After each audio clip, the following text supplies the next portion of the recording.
Se volete ubriacarvi, se amate la birra e amate le feste come quelle in Germania, ovvero l'Oktoberfest, ma vi trovate in Sud America, non sapete come fare, ci pensiamo noi. Ci troviamo infatti a Vila Germanica, Blumenau, il luogo dove si svolge ogni ottobre la festa della birra. Tradizione iniziata nel 1984, quando un'alluvione devastò questa zona, per cui si pensò di organizzare questa festa per sollevare i morali degli abitanti, che per gran parte hanno origini tedesche. Pensate che quella che vi si svolge è la seconda Oktoberfest più grande al mondo dopo quella di Monaco. Oggi vediamo Villa Germanica addobbata ancora a Natale, perché i festeggiamenti durano dal 4 dicembre al 19 gennaio. Tutte le feste qui in Brasile sono allungate, meglio così, tradizione che dovremmo copiare, anche perché la temperatura non invita ad ubriacarsi di certo. Quella percepita è di circa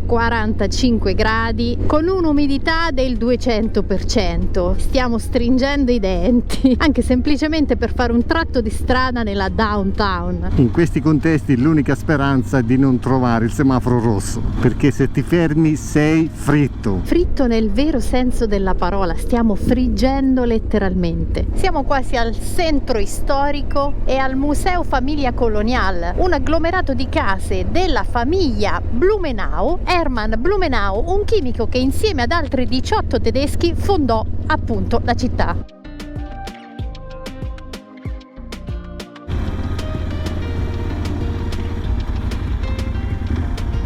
Ora vi portiamo nell'altro punto caratteristico della città,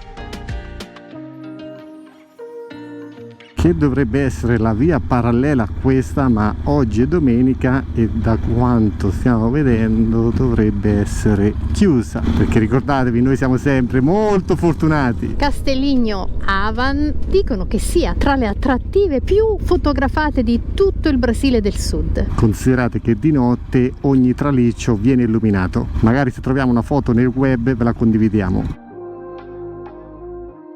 Palo rivestito dai colori della bandiera tedesca, immigrazione quella tedesca che non è sicuramente la più numerosa, ma che ha ancora un appiglio molto forte da queste parti. Sembra che i primi immigrati tedeschi siano arrivati invitati da Pietro I, che aveva una moglie appunto austriaca, che voleva popolare la zona che era di nuova conquista e quindi proteggerla da incursioni. I tedeschi risposero in massa per il bisogno di possedere terre e perché indeboliti e impoveriti dalle guerre napoleoniche, e questa città fu fondata nel 1850. Adesso però riprendiamo la marcia, passeremo all'interna piuttosto che tornare sulla costa, con la speranza di trovare un po' di pioggia e delle temperature leggermente più accettabili, perché è veramente dura girare in città. Dai, che il sole si sta coprendo e promette molto bene. È bello sperare che piova quando si va in moto, mettiamola così. Anche perché per quanto ci riguarda è facile che quello che speriamo sia veri.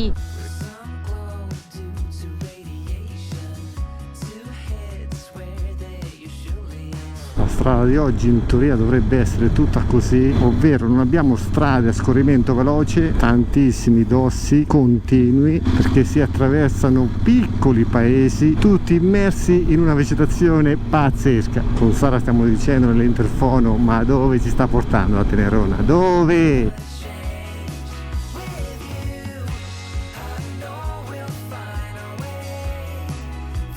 Tratto di petraia, forse per la pioggia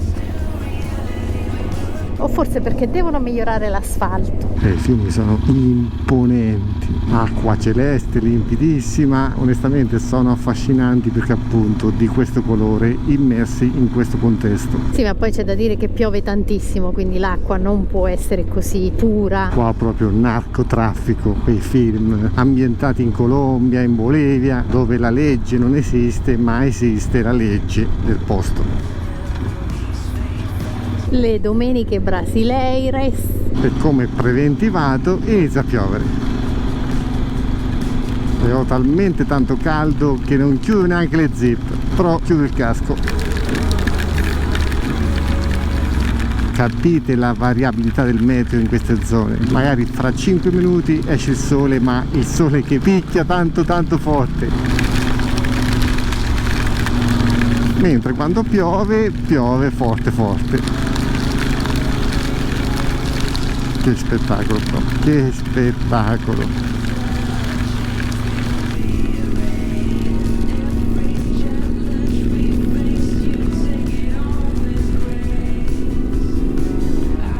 Da questo ne possiamo appunto capire questa vegetazione rigogliosa.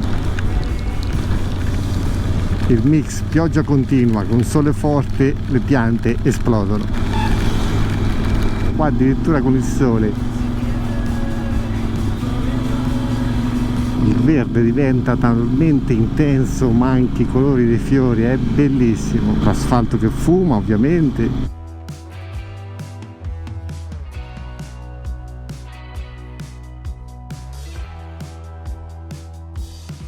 Fermi a Dutor Pedregno, la Tenerona. Oggi ragazzi è dura, l'umidità è altissima, è veramente tanto caldo e si suda tantissimo. Dentro questa sacca abbiamo i nostri panini, però Sara, visto che ha approfittato del bagno, ma visto che abbiamo approfittato di questo luogo, è tornata con questo piatto, oltre all'acqua fondamentale. Come stai? Abbastanza bene, buon appetito. Tante volte ci chiedete, ma ragazzi state sempre bene, è sempre bello, è dura, è facile? Lo potete immaginare tranquillamente, perché anche quando viaggiate in moto, quando la temperatura sale, magari sale anche un po' la stanchezza, magari ieri abbiamo preso freddo in un luogo con l'aria condizionata, oggi si va un po' a 3 cilindri per un motore 4 cilindri. Nel caso della Tenerona, che ha un 2 cilindri con 2 candele per cilindro, forse possiamo dire che una candela non scoppia proprio regolare. Adesso però mangiamo, soprattutto beviamo dolce, caffè, e la situazione come sempre prevedo che si ribalterà, perché parlando con il titolare di questo negozio ci ha detto che la strada da qua è super tranquilla, non passa nada, non passano auto, c'è tanta vegetazione, tantissime curve, è bellissima, ma comunque sono 5 ore di strada. E per i maiali più curiosi, perché vi conosco, questo è il nostro piatto, praticamente un panino che nei bagagli è diventato una sottiletta. Che hai preparato? Erano entrambe mezze file di pane, c'erano avanzate,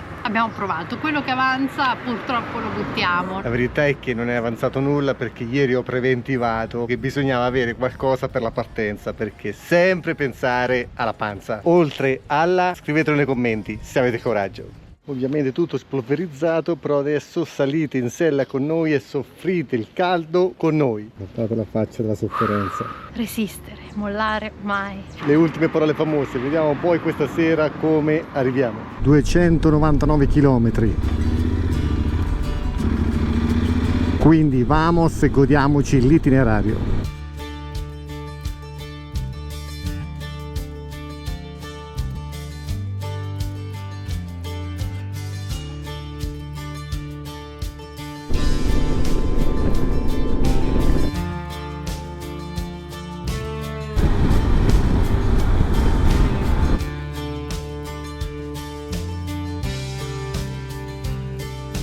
Vedo una piccola deviazione sul navigatore, infatti la strada è chiusa, dobbiamo andare a sinistra, forse c'è un pezzettino di ripio, dovrebbe essere corto.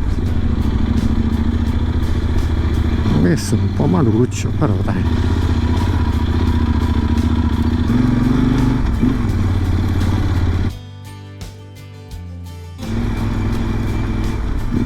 Risale ancora. Attenzione alle buche, qua sembra quasi un pezzettino della carretera stradale.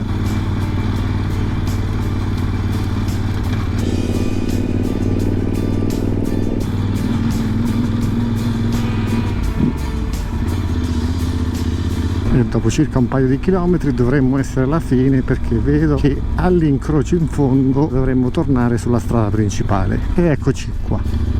Forse i ragazzi hanno preso la vecchia strada. Comunque qua in Sud America, in Brasile, ma ovunque capitano spesso questi intermezzi, nel senso che tu ti trovi a percorrere una bellissima strada con un bellissimo asfalto, poi di colpo lavori in corso e devi fare 2, 3, 5, 10 km di deviazione, tutto ripio. Torna la bellissima Araucaria. Siamo saliti a 928 metri, curve ampissime, queste sono da straccio di patente. E qua non parliamo di nuovo codice della strada, perché ripeto, non abbiamo incontrato nessuno. Guardate le curve sinuose sul navigatore. Poi troviamo un camion pieno di galline, l'odore potete immaginarlo.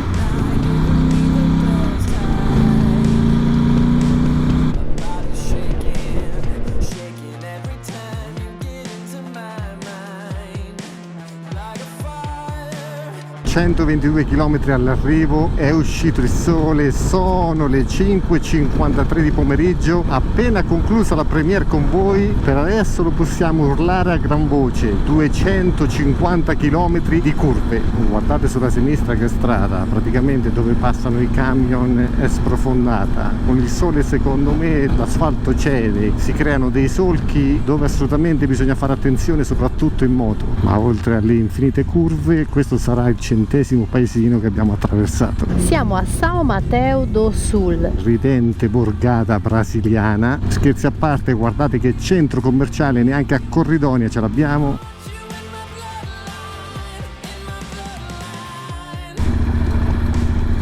E anche qua di colpo l'asfalto bellissimo finisce, e bisogna fare anche attenzione perché non è messo bene. e senza neanche accorgercene siamo entrati nello stato del Paraná. Se questo è l'ingresso. E salutiamo per il momento Santa Catarina. Non che dobbiamo paragonare lo stato del Paraná al Ripio, però questo primo tratto ci è capitato così. Stanno rifacendo il manto stradale. Ma porca miseriaccia. Per fortuna che non piove poi.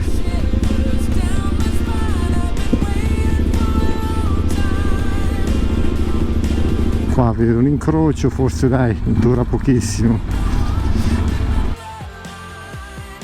Dai che era un pezzettino. Comunque queste sono quelle situazioni che in un viaggio tipo qua in Sud America ti tengono sempre attivo, sempre attenzione massima e anche un pizzico di adrenalina. E ora noi dobbiamo andare verso Irati. Ai Tenerona 60 km e siamo arrivati. Situation qua.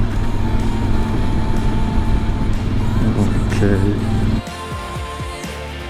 Le distanze sono enormi, se dobbiamo arrivare a una città più grande, quindi più servita, è un po' come dire prendiamo Corridonia e per 400-500 km c'è veramente poco intorno. E in questi posti vi possiamo garantire che ormai l'abbiamo capito bene e l'abbiamo vissuto, il pericolo non c'è, nel senso che è un po' come nelle nostre piccole città italiane, quindi sempre fare attenzione, però non è quel pericolo che echeggia dentro le nostre teste. Questo è vero, ma nelle grandi metropoli. Siamo arrivati ad un pedaggio, ma come potete vedere la moto non è segnata, quindi non dovremmo pagare. Il pagamento è con cartao, addirittura abbiamo la corsia preferenziale sulla destra, ma io qua con le valigie ci passo. Cioè praticamente ho la stessa identica sensazione di quando gli autisti dei camion passano nel casello con 1 centimetro per lato. Io ora l'ho fatto con la Tenerona. Comunque per le moto non si paga, perlomeno in questa tratta. Ore 7:08, guardate che colori, bellissimo, bellissimo veramente. Cioè il cielo in Sud America sembra infinito e questo rettilineo sta a testimoniare il nostro arrivo. 12 km 11 minuti, il sole è sceso, quindi arriveremo quasi con il buio. Ed ora lo possiamo dire: benvenuti a Prudentópolis, ma soprattutto con la massima onestà intellettuale. Quanti di voi nella vita avrebbero mai pensato di arrivare a Prudentópolis in moto? Tra l'altro nell'insegna di entrata della città il nome Prudentópolis è scritto anche in cirillico. Ci fa un po' strano, anche se cercando strutture dove pernottare abbiamo trovato una struttura che esibiva la bandiera dell'Ucraina. Probabilmente c'è una grande comunità che proviene da quella parte del mondo. Alberi di Natale ancora accesi. Comunque non è piccolina, perché abbiamo ancora 1,6 km per arrivare in struttura. Qua non si capisce mai chi ha lo stop e chi no. Guardate la scacchiera, da qui si capisce che siamo in Sud America. Sembra quasi un paese fantasma. 2 ragazzini, un ragazzino piccolissimo da solo, forse i genitori sono loro. Già girando è cambiata la situazione, sembra molto più viva.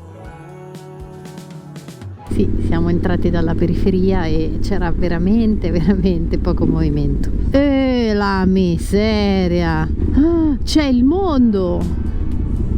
E non capivo, le auto erano ferme all'incrocio. Mi viene in mente che possano festeggiare, però il Natale ortodosso, per le premesse che abbiamo fatto, non è possibile, comunque è troppo tardi. Si festeggia, se non sbaglio, i primi di gennaio. Non sparare cavolate, questa è una tappa di trasferimento, in quanto poi vedrete dove andremo. Dicevo, in un posto che prenderà la cura. Dicevo, in un posto dove ci prenderemo cura della Tenerona, finalmente. Ma adesso solita trafila, si scarica tutto, vediamo se c'è un luogo dove poter mangiare qualcosa, anche se onestamente non ho molta fame. Oggi è stata una giornata abbastanza campale, per il clima super variabile. La strada stava bellissima, anche se sono stati 360 km dove... Ma è normale, l'età avanza, quindi queste tappe un po' ci provano. Solo la Tenerona non sente nulla. Alla fine ieri non siamo più usciti, a dir la verità Sara non stava neanche tantissimo bene. La botta di freddo ha dato un po' i suoi effetti, quindi ci voleva un attimo una serata di riposo. Per essere chiari, la botta di freddo a cui Sara si riferisce, nei 3 giorni passati c'è stata un'umidità pazzesca, ha piovuto talmente tanto, la temperatura era alta, abbiamo utilizzato l'aria condizionata forse in maniera sbagliata, non abbiamo più il fisico. E se qualcuno penserà: Francesco, la colpa è la tua perché hai fatto la foto a Sara seminuda, vi posso garantire che in quel caso era caldo. Ma soprattutto tenetevi pronti, perché a breve arriverà la mia foto in perizoma e lì, ragazzi, non ce n'è per nessuno. E con la moto bella carica vi raccontiamo questa cosa. Avevamo qualche perplessità sul fatto che fossero presenti bandiere dell'Ucraina, qualche struttura riportava anche uno stile che non è proprio brasiliano ma più di quella parte dell'est europeo. Appena siamo arrivati, il titolare ci ha tenuto a dire: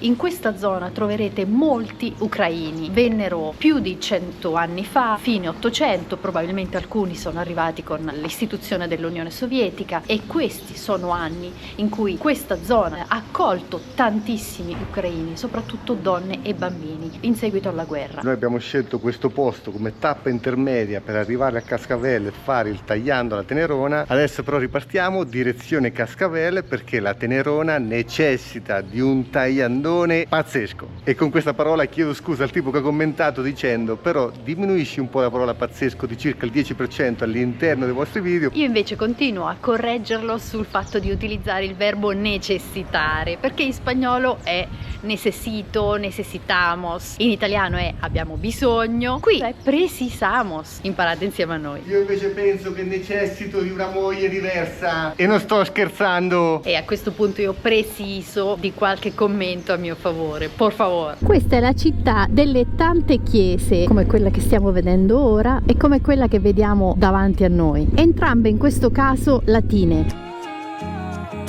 Prudentopoli ha un'app turistica dove ci sono gli usi e costumi, dove ci sono i negozi, le attrattive naturali e culturali, e vi vengono riportate 13 chiese in una città di 49.000 abitanti del Sud America, e di queste 11 sono di rito greco-cattolico orientale, ortodosse, costruite nel tempo, da quando l'immigrazione ucraina e in parte polacca è diventata importante.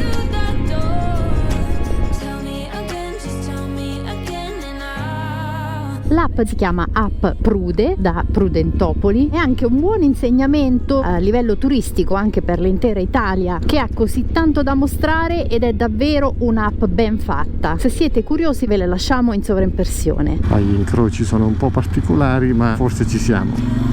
Abbiamo 300 km di pochissima strada a scorrimento veloce. Non sarà sicuramente come la strada di ieri, perché questa che stiamo percorrendo è la strada principale che collega Curitiba a Cascavelle. Al di là di queste notizie che vi abbiamo dato sulla cultura e sulla società di Prudentopolis, ci teniamo a dirvi che questa zona è famosa come la zona delle cachoeiras gigantes, delle cascate giganti.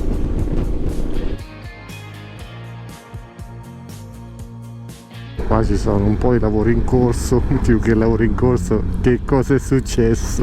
Mamma mia, ma non si vede nulla, cioè questa è follia. Ma che cos'è la sabbia a terra? Fango? Forse per la pioggia dell'altro giorno? Ma io dico, ma ragazzi, ma... Oddio, no, un incidente. Ma che è cemento? No, non si sa. Cemento, ragazzi.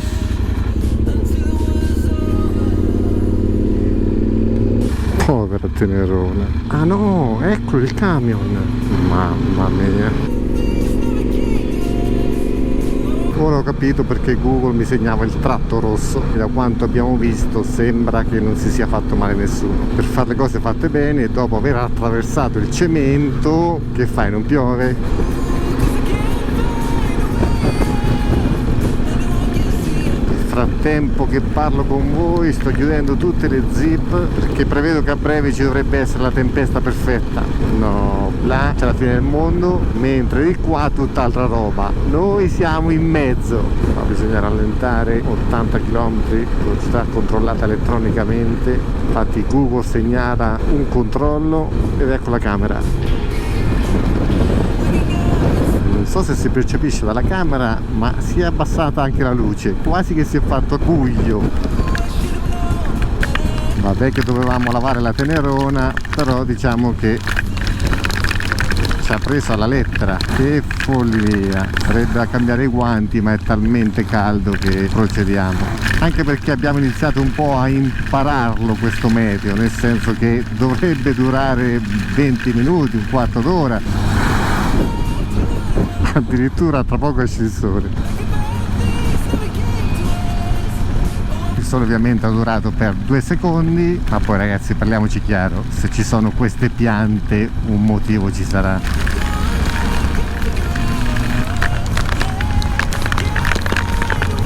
Gocce pazzesche, ma non si può dire pazzesche, ci sono delle gocce enormi. Per la seconda volta torna il sole. Negozi improvvisati. Dopo altri 10 minuti tende a chiudersi nuovamente, cioè o deve piovere come Dio comanda e ci lava la moto. Vai piano, mamma mia ragazzi, ma fuori di testa sti camionisti. Cioè i camion prendono talmente tanta velocità in discesa che la vogliono mantenere quando poi rifanno la salita. Io no comment.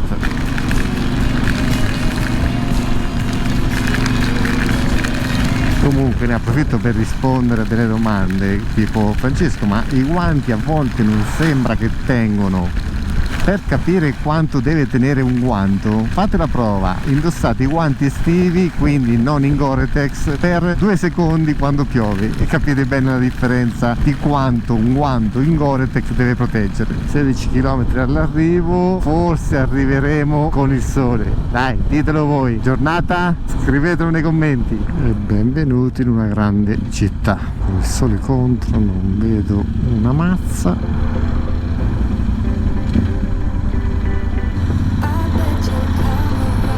Poi sono anche le 6:40 di sera, l'ora dove tutti tornano giustamente a casa.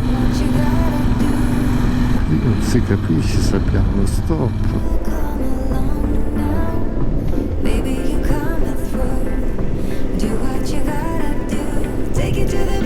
Siamo quasi arrivati. Qua che è successo? Non si sa. Sotto un vento pazzesco e un meteo pazzesco, dopo 4 giorni passati in officina, oggi iniziamo il video da Bibos Yamaha Nautica, questa volta insieme a Sara e la Tenerona. Praticamente ripartiamo, ma siamo venuti a salutare il titolare dell'officina e ad aspettare una coppia di amici che oramai conoscete benissimo. Sei pronta ad accoglierli? Infatti la sorpresa sarà anche per voi. Noi siamo quasi emozionati, ma lo capirete a breve. Nel frattempo Tenerona bella pulita, tornata come nuova. Non so se questo video uscirà prima del video pippone della manutenzione alla Tenerona, ma vi posso dire che ho fatto tutti i lavori che avevo in mente e che al tempo stesso, per fortuna, sono rimasto super soddisfatto.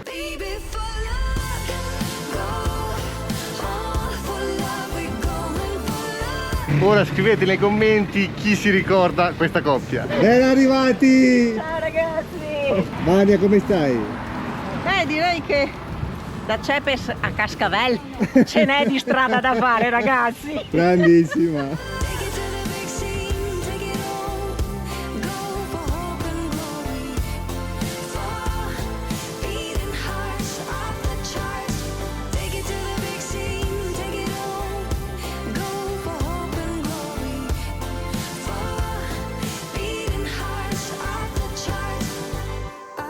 You'll come around, but don't get me Do what you gotta do.